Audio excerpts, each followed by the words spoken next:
سلمة بن الاکوا دا ګوره هغه صحابي دی چې روز روز لښکرې به یوازې سنبالولې سبې کول دا الله د حبیب ډېر لوی او دا هغه صحابي دی اسبت نشو مخکې کېدی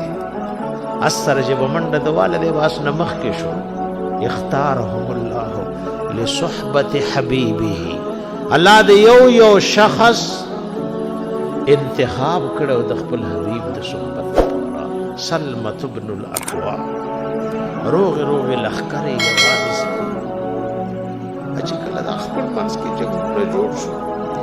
نو چرته شاړ میدان ربزه کې تېر شو ربزه یو ډېر شاړ میدان دی موږ ورته لاړو نو روانو ټوله ورځ صحرا نه خلاصېده هغه پکې اوبه نو چې اوس دې په وګورئ داسې شاړه صحرا ده نو چې هغه وخت کې بس وو دې لاړو دې کې دیره دخلت د ابو ذر رضی الله او ابو ذر غفاری رضی الله عنه قبر هم دی اخر کې موږ سره وبم خلاص شو بیا مرګونو سره چې مرګونو راغلي ولې دلته چې خلک زی ای غزان سره ډېری وګوري دا غزان سره وګوري اخر کې را واپس ای کې را نګاډه مونږ ته په شګو کې دا شو ته چې بیا د وته سلار نه و سره والی وی دی تکړه سره محمد پر سلام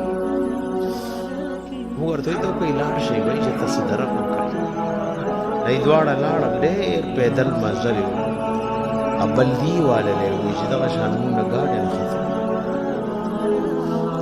زر بلدی والا دو گاډي را واستل ځان سره ور واستل امون ته گاډي وېست سلمة بن الاکوا رضی الله عنه چې کله خپل منځ کې جنگونه جوړ شو له رمزه الله شان وګوره د مرګ نه یو څو ورځې مخکې مدینه منورې ته راغی حجاج ورته ډېرې سختې خبرې کړې وې خو دې صحابه ته الله یو لویه سینه ورکړه بې ځایه نه استعمالېدل دام دی ایمان کمال وی کله قوت بې ځایه استعمال شي که د مسلمان قوت په مسلمان استعمال شو دا بې ځایه لاړو د صحابه قوت بې ځایه نه استعمالېدل نو مدینه منوره کې وفات شو او بقی کې سلمة بن الاکوا رضی الله عنه دفن له څو ځلې بیعت وکړو پاول کې موږ په منځ کې موږ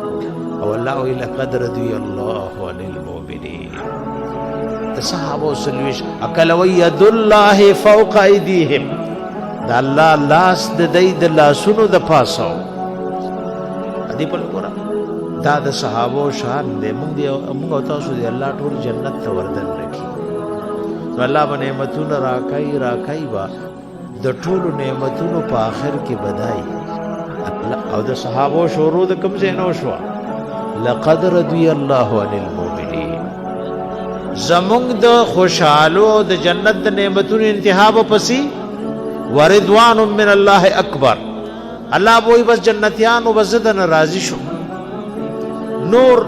سوکسوا او د صحابه ابتدا د کوم ځای نو شو په دنیا کې وی لقد رضي الله عن المؤمنين لقد رضي الله عن المؤمنين